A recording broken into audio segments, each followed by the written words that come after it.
अस्सलाम वालेकुम वरहमतुल्लाहि वबरकातुह। आज हम फिर अल्हम्दुलिल्लाह एक नया सवाल लेकर आ गए हमारे मुख्तदी। मुझे उम्मीद कवी अल्हम्दुलिल्लाह आप सब खैरियत से होंगे और अल्लाह तबारक व तआला हमारे तमाम व्यूअर्स को और तमाम मोहब्बत करने वालों को सलामत रखे।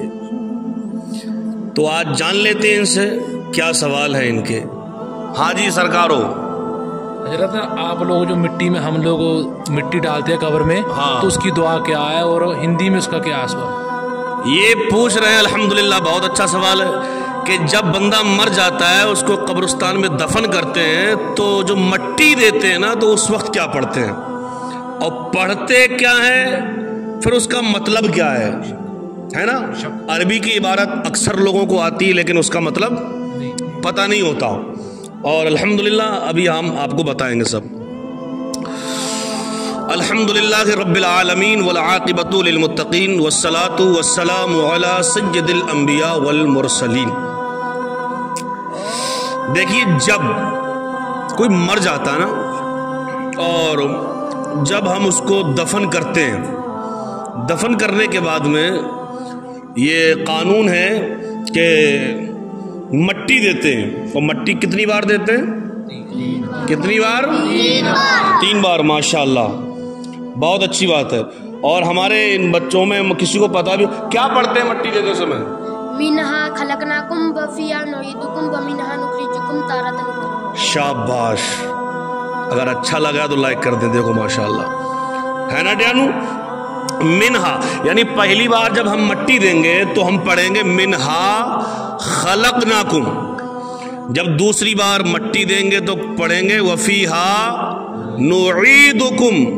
और जब तीसरी बार मट्टी देंगे तो पढ़ेंगे वमिनहा नुखरिजुकुम तारतन उखरा।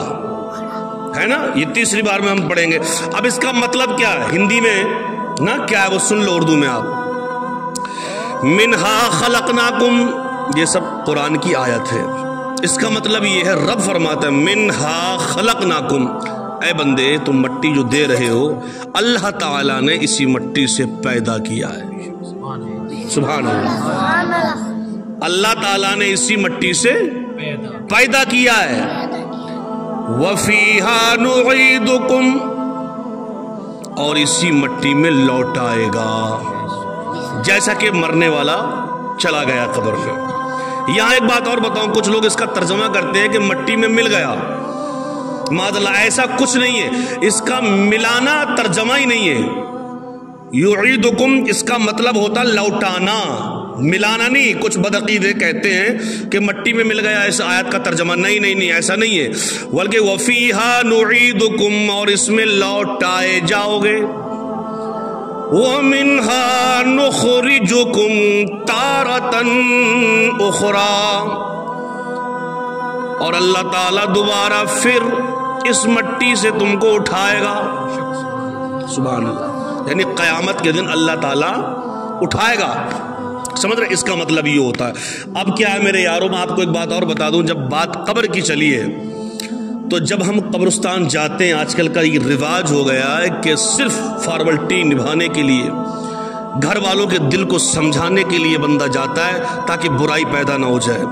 लेकिन इस बुराई को लेके ना जाया करो, बल्कि घर से अगर किसी की मैयत में जाओ, किसी के दफन में जाओ, तो ये नियत लेके जाओ कि वहाँ जाके हम कुछ दुआ करेंगे, कुछ पढ़ेंगे, तो हो सकता है अल्लाह ताला हमारी दुआ और हमारे पढ़ने से मरने वाले की बख्शिश कर दे। लेकिन क्या होता है, कब्रिस्तान जाते हैं तो जल्दी जल्दी घड़ी देखते हैं कि जल्दी से जनाजा हो, जल्दी से मट्टी हो और हम यहाँ से जाएं। आपको मैं बताऊं, हिंदुस्तान के राजा ख्वाजा गरीब नवाज रदी अल्लाह ताला अन्हु की जिंदगी का ये कानून था। जब उनकी बस्ती में अगर कोई इंतकाल कर जाता तो आप घंटा घंटा उसकी कब्र पे बैठते और कुरान पढ़ते, अल्लाह की हम्द बयान करते, नबी पर दुरूद और सलाम पढ़ते, और फिर पढ़ने के बाद रब से दुआ करते, अल्लाह जो जो मैंने पढ़ा है परवरदिगार इसका सवाब इस मरने वाले की रूह को अता फरमा दे, इसके सवालों के जवाबों में आसानी फरमा दे। तो हमें भी चाहिए, ہمارا اگر کوئی ہم سے رخصت ہو تو ہمارا یہ حق ہے کہ ہم جب اس کی قبر پہ جائیں تو اس کی بخشش کے لیے دعائیں کریں، تسلی میں دعائیں کریں۔ قرآن جتنا بھی آتا ہے اتنا قرآن پڑھ کے ہم لوگ اس کی روح کو پہنچائیں۔ آج ہم کسی کے ساتھ ایسا کریں گے تو کل ہمارے مرنے کے بعد ہمارے ساتھ بھی کوئی ایسا ہی کرے گا، کیونکہ بدلہ ہے۔ اچھائی کرو گے تو اچھا لوگے، برا کرو گے تو برا ہوگا۔ اچھا، دوسرا تمہارا سوال کیا تھا؟ میرا کہ نماز جنازہ پڑھنے کا ثواب کتنا ہے؟ ہاں، یہ بھی آپ دیکھ لیں کہ نماز جنازہ پڑھنے کا ثواب کتنا ہے۔ آج کل میں نے اکثر اس بات کو نوٹ کیا ہے کہ جب کسی کا انتقال ہو جاتا ہے تو وہاں آنے والے 1000 ہوں گے، لیکن جب جنازہ ہوتا ہے، نماز جنازہ ہوتی ہے، تو نماز جنازہ پڑھنے والے تقریباً 150 رہ جاتے ہیں، باقی سب ختم۔ کوئی ادھر کھڑا ہے، کوئی ادھر کھڑا ہے، یہ عجیب تماشا ہے۔ آپ یہاں تماشا دیکھنے کے لیے آئے ہو؟ آپ یہاں تماشا دیکھنے کے لیے آئے ہو؟ اگر ناپاک تھے تو آئے کیوں تھے یہاں؟ اور پاک تھے تو جنازہ کیوں نہیں پڑھ رہے ہو؟ یہ تمہاری قسمت کا کھیل ہے، شاید تمہارا مقدر ٹھیک نہیں ہے۔ آپ اگر اس کی فضیلت جانو گے نا جنازہ پڑھنے کی، تو مجھے امید ہے کہ زندگی میں کبھی کسی کا جنازہ نہیں چھوڑو گے، بلکہ دور دور سفر طے کر کے آپ نماز جنازہ ادا کرو گے۔ سب آپ سن لو، میرے مصطفیٰ کریم نے فرمایا کہ جس کی نماز جنازہ پڑھی جا رہی ہے، اگر وہ مرنے والا جنتی ہے، اور جو نماز جنازہ پڑھنے والے ہیں اگر 1000 بھی ہو، 1,00,000 بھی ہو نماز جنازہ پڑھنے والے، اور جنازہ جنتی کا ہے نا، تو نماز پڑھنے والوں میں جتنے دوزخی ہوں گے، جتنے بھی دوزخی ہوں گے، الحمدللہ اس جنتی کے جنازے کی برکت سے سارے جنتی ہو جائیں گے۔ سبحان اللہ، سب جنتی ہو جائیں گے الحمدللہ۔ اور سن لو، اگر مرنے والا دوزخی ہے، میرے مصطفیٰ فرماتے ہیں مرنے والا اگر دوزخی ہے اور جنازہ پڑھنے والوں میں جنتی ہیں، چاہے ایک کیوں نہ ہو، اگر نماز جنازہ پڑھنے والوں میں جنتی ہیں تو جنازہ پڑھنے والے جنتی کی برکت سے وہ جنازہ بھی جنتی ہو جائے گا۔ تو پتہ یہ چلا کہ 40 اور 100 کا جہاں مجمع ہو تو مصطفیٰ نے فرمایا کہ جہاں 40 مومن جمع ہو وہاں اللہ کا ولی بھی ہوتا ہے۔ سبحان اللہ۔ تو پتہ یہ چلا کہ جنازہ پڑھو گے تو انشاءاللہ بخشش پکی ہے نا۔ آپ کو میں بتاؤں، وقت زیادہ ہو رہا لیکن کامیاب ہے۔ بغداد شریف میں نا ایک عورت تھی، بڑی اللہ والی تھی۔ پہلے کے زمانے میں لوگ کفن چرایا کرتے تھے، ہے نا۔ میں شارٹ اس کو سنا رہا ہوں، پھر کبھی سناؤں گا انشاءاللہ لمبا۔ کفن چراتے تھے تو ایک کفن چور نے اس اللہ والی، اللہ کی ولیہ نیک عورت کا جنازہ پڑھا، اس نیت سے پڑھا تاکہ اس کو کس قبرستان میں دفنائیں گے، کس جگہ دفن کریں گے، تاکہ رات کے اندھیروں میں میں جاؤں اور اس کا جنازے کا جو کپڑا ہوگا کفن کا اس کو چرا کے لے آؤں۔ ایسا ہی ہوا، نماز جنازہ پڑھ لی، اور پڑھنے کے بعد میں قبرستان جب اس کو دفنایا سب لوگ گھر آ گئے، کفن چور بھی گھر آ گیا۔ جب رات کا اندھیرا ہوا، کفن چور نے اپنے اوزار، اپنا سامان اٹھایا اور اسی اللہ کی ولیہ جو نیک عورت تھی اس کی قبر پہ گیا، اور جانے کے بعد قبر کو تھوڑا اگاڑا اور کھولا قبر کو، اور اپنا ہاتھ بڑھایا۔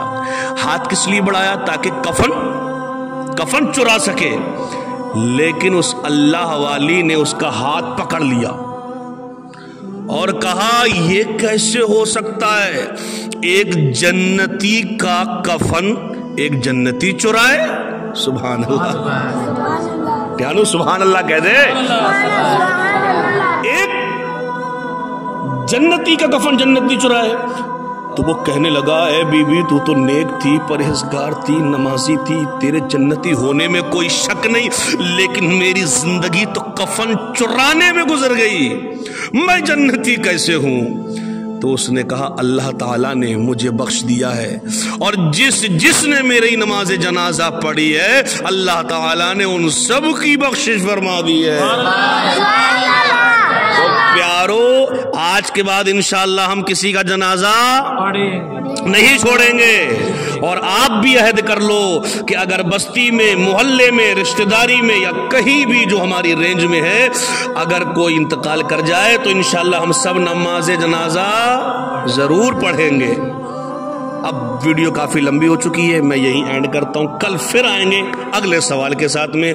हम आपसे यही कहना चाहेंगे कि अगर हमारी वीडियो अच्छी लगी हो तो सदका जारिया की नीयत से इसको आप शेयर कर दें, हमारे राशिद सुल्तान चैनल को सब्सक्राइब कर लें और ऐसी वीडियो रोज़ पाने के लिए हमसे जुड़े रहे। अल्लाह पाक से दुआ है, परवरदिगार आलम हम सबों को नेकोकार बना दे, परहेजगार बना दे। हमसे प्यार मोहब्बत करने वाले जहाँ जहाँ हैं, अल्लाह सबों को दीन की, दुनिया की दौलत, नेमत, अजमत वुसअत अता फरमा दे। एक बार कलमा शरीफ पढ़े, ला इलाहा इल्लल्लाह मुहम्मदुर रसूलुल्लाह व मा अलैना इल्लल बलाग। अस्सलामु अलैकुम व रहमतुल्लाहि व बरकातुहू।